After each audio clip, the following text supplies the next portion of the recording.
What's your name? Brian. Brian what? Brian Mulroney. And how old are you? 3. And what's your brother's name? John. What's your sister's name? Ivy. What's your daddy's name? Daddy. What's your mommy's name?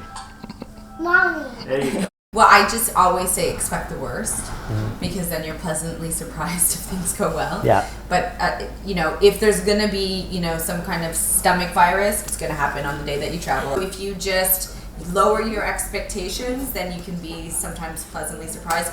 Always works for me. Other than that, we're big fans of distracting the boys at the moment with iPads, with educational games on them. They can go through hours and just be on those, and that to me when you travel is priceless. But huge difference between traveling with a newborn, traveling with a 1-year-old, 2-year-old, 3-year-old. Like right now, the boys are they can be active participants in helping mommy and daddy get ready. They can wait by the door. They can make sure they have their bag. They can go get their hat, things like that.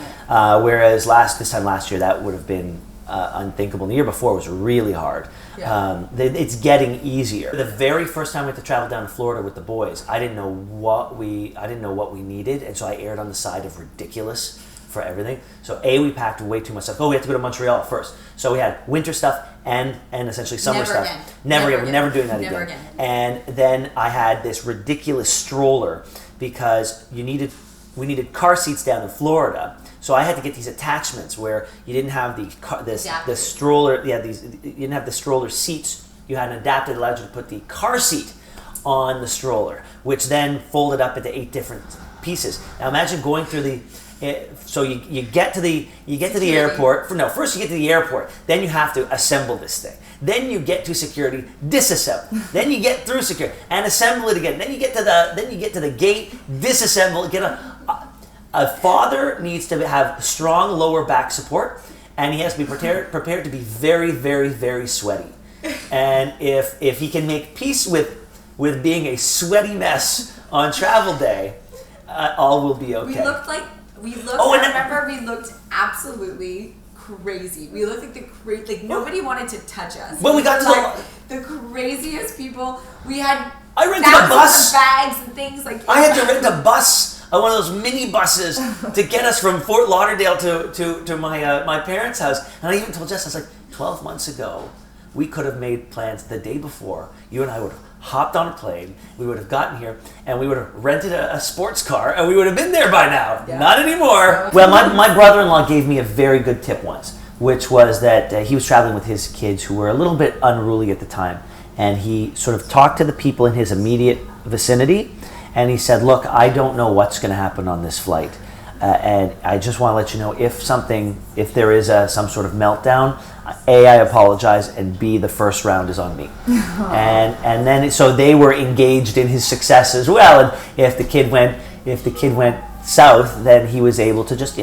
for a couple of bucks out of his pocket, at least keep the people that he had to deal with a little bit happier. What are you guys gonna do at school today? Pumpkin ghost. I'm going to play. Are you gonna play? Yeah. Are you gonna sing? Yeah. Are you going to speak French? Yeah. That's good. You know Daddy likes that. All the grandkids live within 5 minutes of each other. They straight up this street, that's where they all live. And that's not the way sort of my life was when I was growing up. I didn't have my cousins around. And I knew them. I saw them at Christmas and Easter and special occasions. But these kids get to see their cousins every single day if they want. They were spread out all over the world. But literally, right up that street, there are 7 grandkids.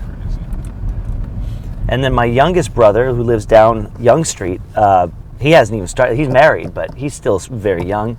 So he hasn't even started yet. That could start any day. Yeah. It used to be super cool. And we used to know all the restaurants. And people would come to Toronto and we would be like, oh, you have to try this. And we would tell people where to go. And now people just tell us. Oh my God, we haven't even tried restaurants that opened last year. So now we're just so far behind. Just go on the internet. I think that's a good place to look. So far behind and uncool. It's crazy. But whatever, it works for us. Listen, I'm Ben Mulroney. I am not cool.